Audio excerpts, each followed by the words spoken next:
What's going on? You're watching the Red Cup Review. Thanks for tuning in. On today's episode, we're taking a look at the Legends in 3D half-scale bust from Gentle Giant and Diamond Select Toys of Harley Quinn from Batman the Animated Series.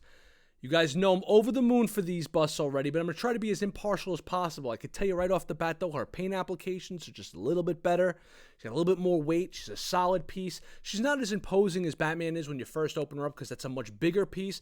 But look, Harley Quinn's a quintessential Batman villain, and if you're like me and you're a Batman the Animated Series fan, you got to have at least some of the villains, or, maybe even all the villains. Let's just hope they keep making them, though. She looks great. We're going to give you a whip around of the bust, right?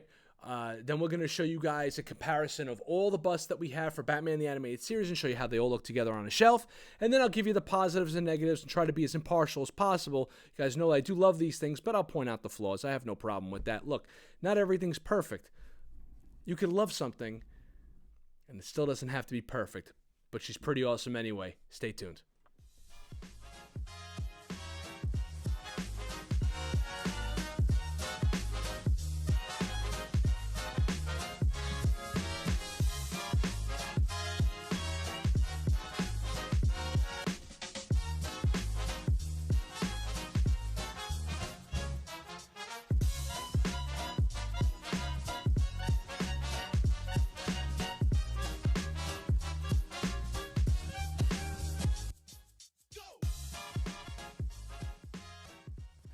All right, welcome back. How cool was that little whip around, right? All right, here's the way they're going to look on your shelf. You have all the animated series characters up here together. I have a Rorschach also from Diamond Select, but Little Man took a hold of that and was like, yep, that one's mine, so it's his now. Anyways, Harley Quinn comes in at around 10 1/4 inches tall. She's around the same size as the Joker. Batman's obviously much bigger, much more imposing. The Joker has a little bit more of a ceramic-y type feel. He's pretty light. Whereas Harley's got some weight to it. I don't know what they decided to do, like why they, Batman's got a lot of weight because he's bigger. Harley's much heavier piece than the Joker is. They're still all really nice pieces. A bit, they have their issues, but we'll tackle that in the next section of the video. The fact is, these animated busts bring color and life to a collection, which is what I really love about them. I love Batman the Animated Series, and I'm not really even much of a bust collector. It's just that the color and the brightness that just livens up a collection, and the fact that it doesn't take up too much real estate and it doesn't hurt the pockets and hit the pockets all that much makes me a happy collector. They come in at around 150 a piece, give or take. Batman, I believe, was a little bit more. He's also twice the size, that is. And I just can't. They got to give us more, though. I believe the last Legends in 3D half-scale bust they put up for sale or for pre-order that is the Crow. I got Dr. Doom coming on the way. I didn't order the Crow, though.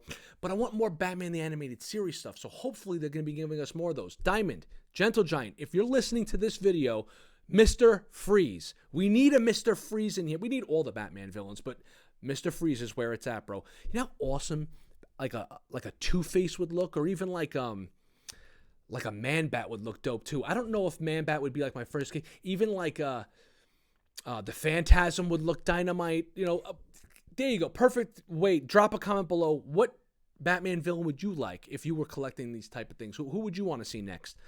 What you do is, because it doesn't take up that much real estate, you have Batman in the centerpiece and then like a semicircle around him, right? You're surrounded by all of his villains. You get yourself some risers up behind them, and you can have them all kind of like hovering around him, like half Coliseum style, and it will look dynamite. It'll bring life to your collection, and it doesn't take up that much real estate. That's like the biggest problem I have down here is the real estate issue when it comes to collectibles. These ain't going nowhere in my collection, and I can't wait to add more.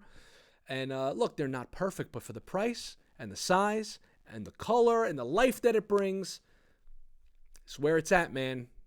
I'll die on this hill. Gentle Giant, Diamond Select.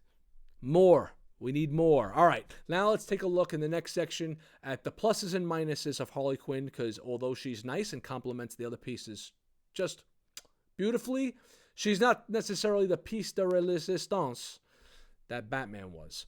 Although her paint might even be a little bit better. Let's take a closer look. I'm going to try to be as impartial as possible. Almost forgot, shameless plug. If you guys are interested in this bus and you kind of want to help the channel, there's a link down below where you can purchase this off of Entertainment Earth, and there's a few other links and stuff you can click around in the description. Take a look at that. If you guys don't give a shit, hit the subscribe button or the like or drop a comment or none of those and just enjoy the damn video. Now that I've gone on for 3-4 minutes about how great these things are. We're going to try to take something as beautiful as this and break it down to its components and really show you guys, for you stickler collectors out there, the imperfections therein. Again, it's not a perfect piece. I've seen $2,000 Prime 1 statues that have issues, so in a perfect world doesn't exist, guys. Let's try to get over it. Anyways, anything can happen in a factory made of a factory of workers trying to replicate something on an assembly line that a master painter, sometimes he just can't do that. So she looks great. She pops like an SOB, but here's an issue that some people might take issue with, but something that I don't. Look at this eye right here. There's a little dot in that eye right there that breaks up the blue, a little black dot. But from more than 2.5 feet away, you're not going to see it, so it doesn't really bother me. All the paint is actually great where it's supposed to be. The paint on her face doesn't bleed into her mask. The mask doesn't bleed into her face. The domino mask is very nice and well done. The irises are well done. The teeth and the lips, all perfect.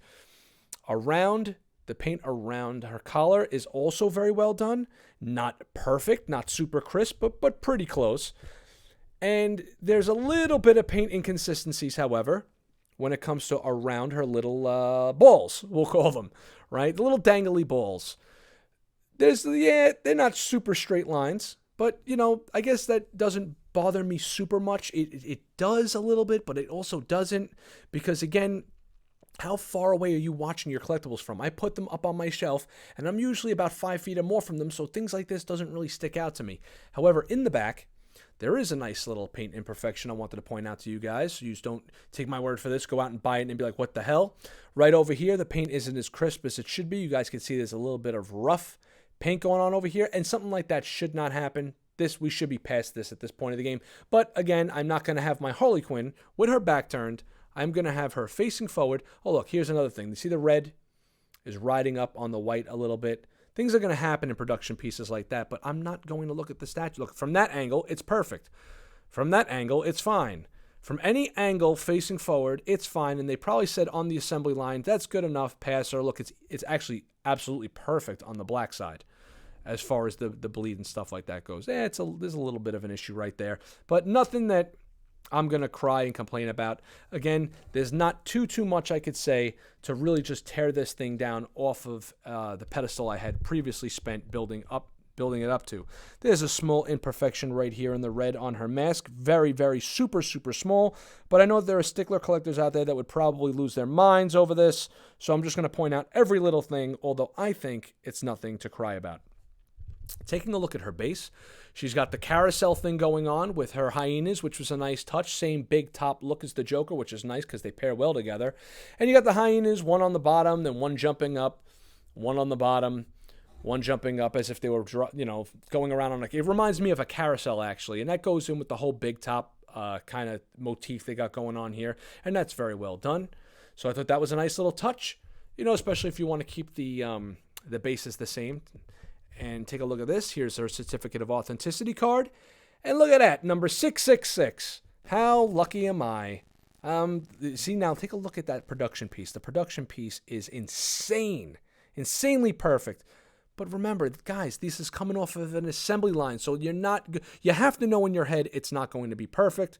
But as long as they get as close as they possibly can, where it looks damn good sitting up on your shelf, it's good enough for me. Number 666. All these Legends in 3D half-scale busts come with these card stocks, to show you guys the numbered pieces. And on the bottom, this thing's heavy. Same thing, 666, right? There you go, and you get a little stamp of approval down there. So I like her. I think she's great.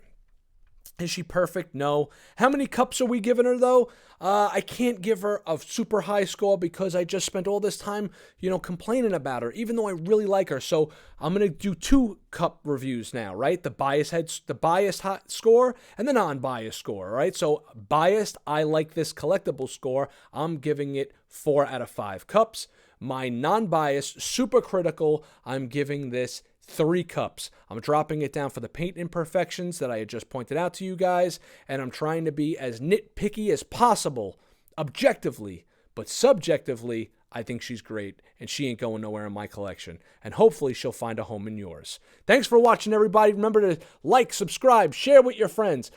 Drop a comment below. Let me know what you think of these things and what you might want to see on a future episode of the Red Cup Review. Thanks for tuning in. We'll catch you next time. See you soon.